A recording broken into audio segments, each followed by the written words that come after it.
Hello and welcome to VNN Halloween. I'm your anchor, Anne Boleyn. Just kidding, I'm C. I'm here with Joseph, who will be your weather reporter, and Lydia, who will be your sports reporter. Have a happy Halloween, everyone.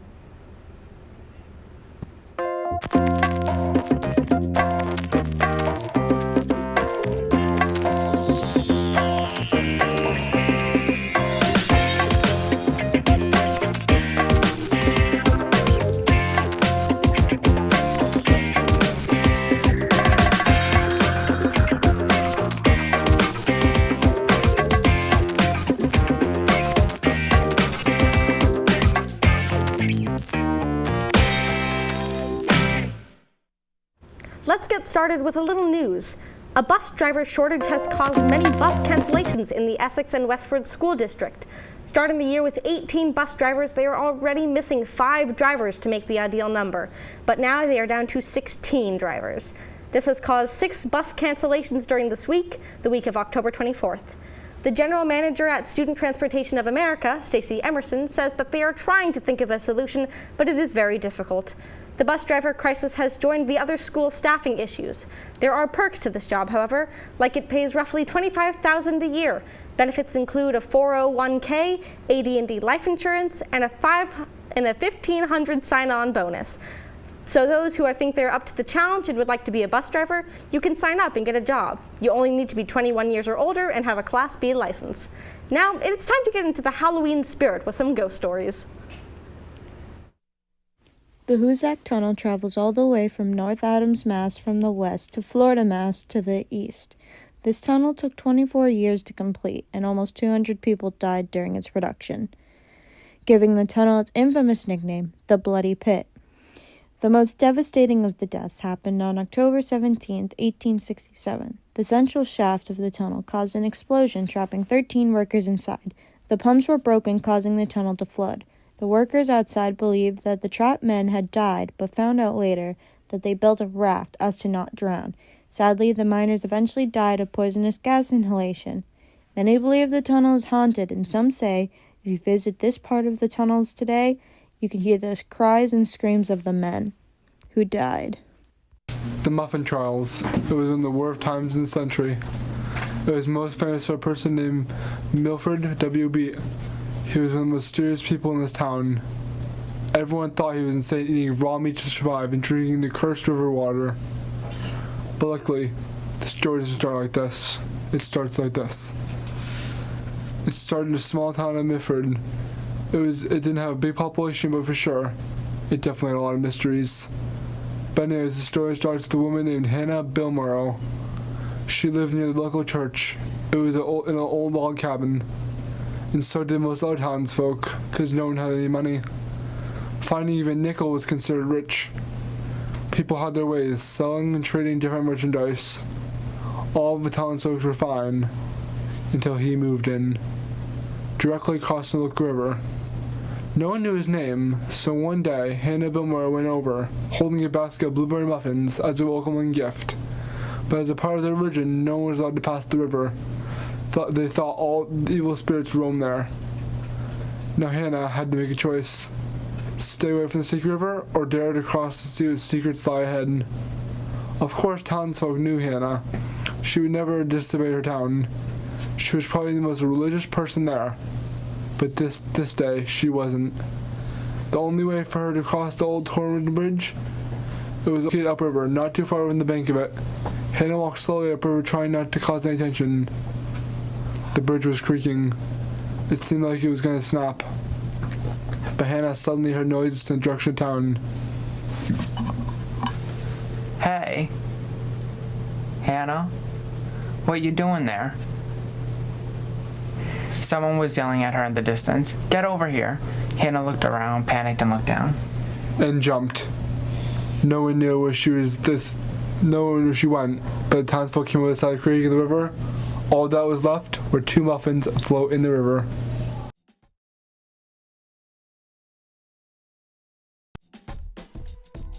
Nashoba Valley Technical High School's annual open house event is rapidly approaching. Come take a guided tour of our campus and get an in-depth look at many of the career and technical programs we have to offer. Meet the school's team of education professionals, academic teachers, technical program instructors, and some of our amazingly talented and outstanding students. Learn about our extracurricular activities and clubs available, as well as what a career and a technical high school education has to offer. With 20 career and technical programs to choose from, we have a future career path that is just right for you. So join us on Sunday, November 6th from 12 p.m. to 3 p.m. as we open our doors to the public. 100 Littleton Road in Westford, Massachusetts. Visit our website, nashobatech.net, for more information. Nashoba Valley Technical High School, your skills-focused public high school.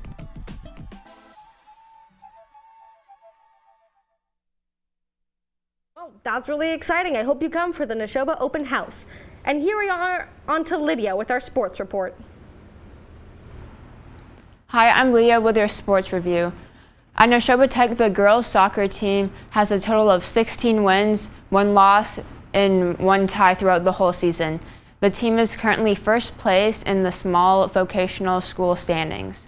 The Norfolk Aggies will be hosted here at Nashoba Tech on Monday, October 31st at 4 p.m. for the vocational semifinals. The girls will also have an appearance at the D5 MIAA tournament for the 3rd time.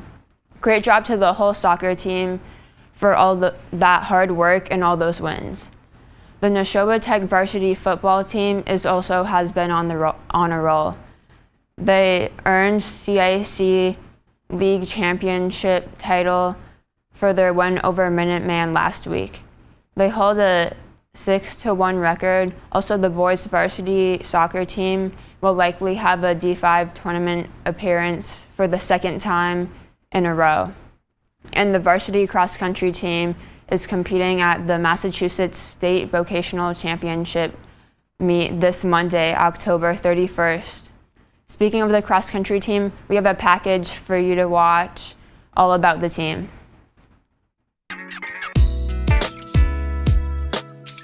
Hi, my name is Coach Sullivan, and I coach the girls and boys cross country team. My name is Shaylin, and I'm a senior. My name is Cole Schaffis. I'm in 10th grade. I'm Emily, and I'm in 9th grade. Hi, I'm Frank, and I've graduated already. I joined in my freshman year, which was 2018. My mom wanted me to join a sport, and I always wanted to do cross country. I thought it was a nice way to get in shape for track. Well, I joined because it seemed like an interesting sport to me. Some of our practices are really designed to just have fun and build kind of a family atmosphere for the cross country team. But beyond that, we're really trying to increase our skill and endurance. Whereas we practice usually for about 2 hours, including warm-up laps and stretches, and plus the run. But it's very hard, so very fun though. All right, during our meets, most of our meets are dual meets. We're running against one other school. Races start where the official will line everybody up, and then they will ask the runners to take their marks, and they will fire the gun, and then everybody's off, and they're running a 5K. And if our 5 beat their top 5, generally we will win. It's low score wins. It definitely gives a lot of health benefits, and generally, I just find running fun. You also get lots of friends too. It's got a great atmosphere. The kids really support each other. One of the best things I love to see at all of our meets is when runners finish, their job isn't over. They get to cheer on their teammates and support them. It really helps kids out. They hear their teammates cheering for them. It makes them push a little bit harder. The team's really nice. Someone helped me on my first day. What I like most about the community is that a lot of the people are pretty chill. You can have a lot of fun with them, and just making sure you keep up with each other. Coming in, I didn't really have that many friends. Got a lot of friends through cross country, and before I even got into my shop, so it was very nice. Is that everybody's given their best effort and they're really supporting one another. The times that they ran early in the season are dropping dramatically through the hard work. Overall, you just gotta try your hardest to run faster than you did the day before. I'm getting better. Cross country has improved for me because I think I'm just getting better. My mental health has gotten better. Cross country is a great sport that you can do your whole life, and so it's a great way to stay in shape, to make new friends, and to feel good about yourself. I'm going to continue to run, but not in a team. I might run cross country after Nashoba Tech. Yeah, I do think I will keep running after I leave Nashoba Tech. I'll keep running after I leave Nashoba Tech because I think it's good for me.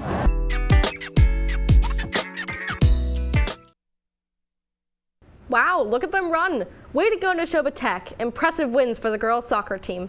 On to our second story of the day. Pet owners are warned against dressing up their pets for Halloween. While there are some pets who don't mind being dressed up for fun, there are others who exhibit higher levels of anxiety, stress, and fear around those frilly, colorful costumes. The British Veterinary Association warns that some animals have discomfort or even difficulty breathing in a costume, while many pet owners on social media endorse their pets as a spooky ghost or orange pumpkin. The RSPCA says that pets have a different opinion. With these pets being animals and us not understanding their language, it is important for us to look for the signs of stress in an animal, usually shown when something is called the whale eye. While some find this funny or even cute, it can mean get away from me. Yawning is also a sign, as yawning is used for dogs to expel tension, so excess yawning is them trying to get out the tension that is making them uncomfortable.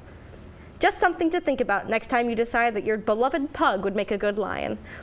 Enough about puppies and kittens. Let's move on to the Nashoba Tech GCA Club.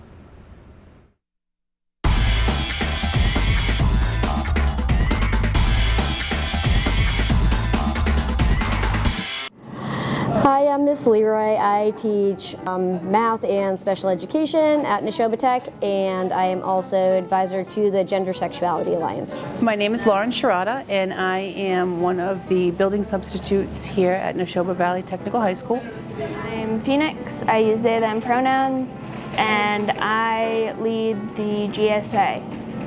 So GSA is about, it could mean many things to many different people, but I think it's a place where everybody can come in and feel welcome and feel invited. GSA is about making an inclusive space for people who are often excluded or bullied.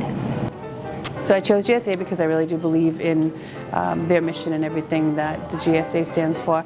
I think about when I was a kid growing up, they didn't have a club like this, so it's really important to be involved. A friendly, inclusive space where you're not judged for being different than what society thinks is normal.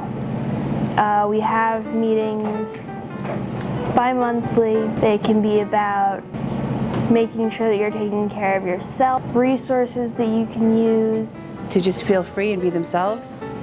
Happy, fun, accepting, understanding, bit energetic. And it's just a safe place for people to meet new friends. Well, the GSA looks to be a really fun club. And now here's the weather. Hi, I'm Joseph Nickerson, and here's your weather report. It's mostly sunny, cooler with high in the mid-80s northeast, and 5 to 10 mile per hour winds with gusts up to 20 miles per hour. For night details, it's partly cloudy, patchy frost after midnight, cold with low around 30. Northeast winds around 5. For Friday, it's supposed to be high 53, low 34. For Saturday, it looks like it's going to be high 58, low 35. Sunday, high 64, low 44. Monday, high 62, low 54. Thursday, high 62, low 50. Wednesday, high 63, low 44. And Thursday, high 62, low 47. Wow, it looks to be getting a little chillier. Let's hope it stays nice for Halloween on Monday. Speaking of Halloween, do you need help carving a pumpkin? Well, Nashoba is here to show you how.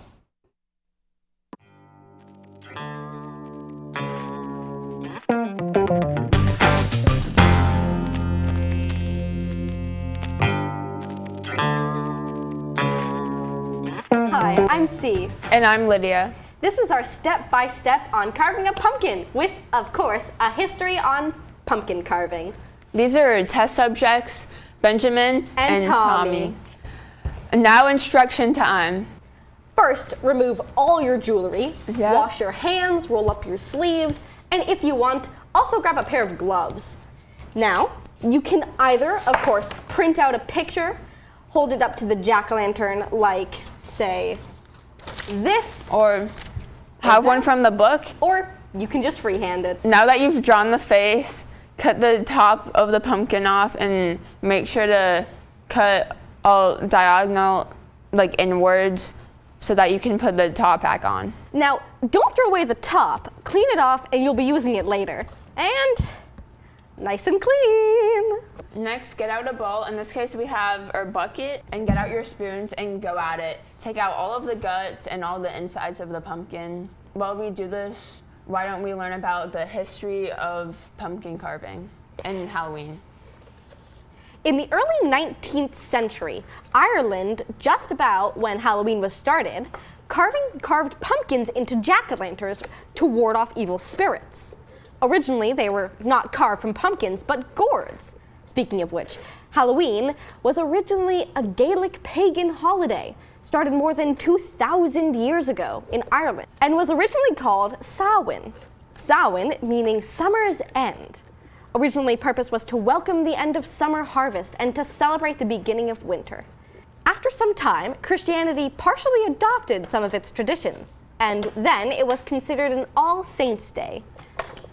While both were at the same time and were derived from one another, they weren't the same holiday until after even more time, Samhain adopted some practices of All Saints' Day, leading to the integration of the two holidays.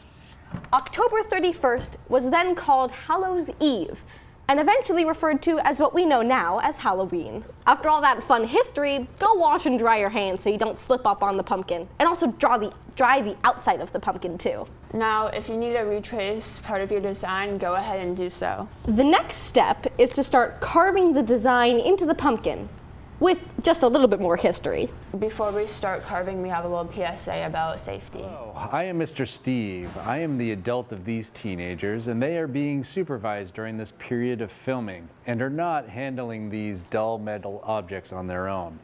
No animals or children were harmed during the making of this video, only pumpkins and gourds. Please remember to ask your adults for assistance, and adults, please help your children, especially young children, with this activity. Thanks, Steve, for that safety video. Now onto some more history.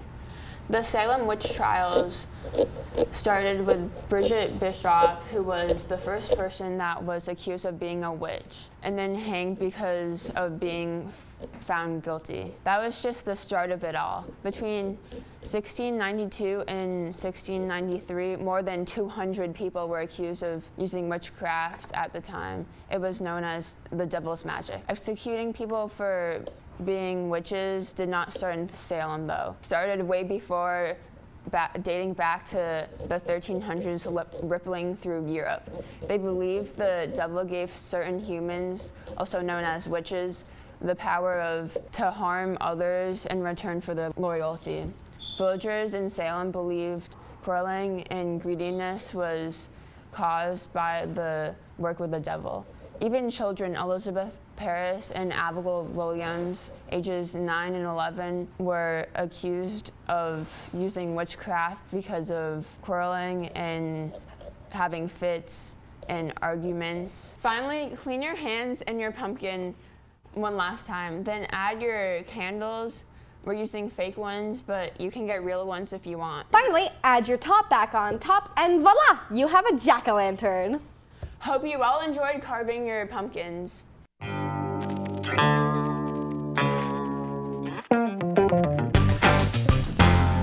Happy Halloween!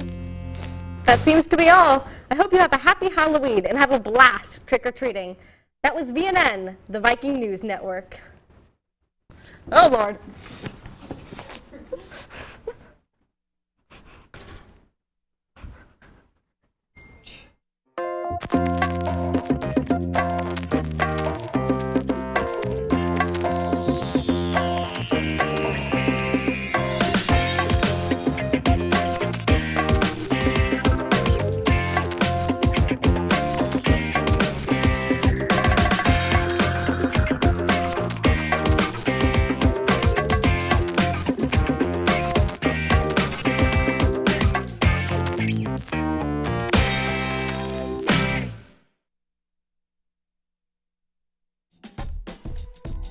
Nashoba Valley Technical High School's annual open house event is rapidly approaching. Come take a guided tour of our campus and get an in-depth look at many of the career and technical programs we have to offer. Meet the school's team of education professionals, academic teachers, technical program instructors, and some of our amazingly talented and outstanding students. Learn about our extracurricular activities and clubs available, as well as what a career and a technical high school education has to offer. With 20 career and technical programs to choose from, we have a future career path that is just right for you. So join us on Sunday, November 6th from 12 p.m. to 3 p.m. as we open our doors to the public. 100 Littleton Road in Westford, Massachusetts. Visit our website, nashobatech.net, for more information.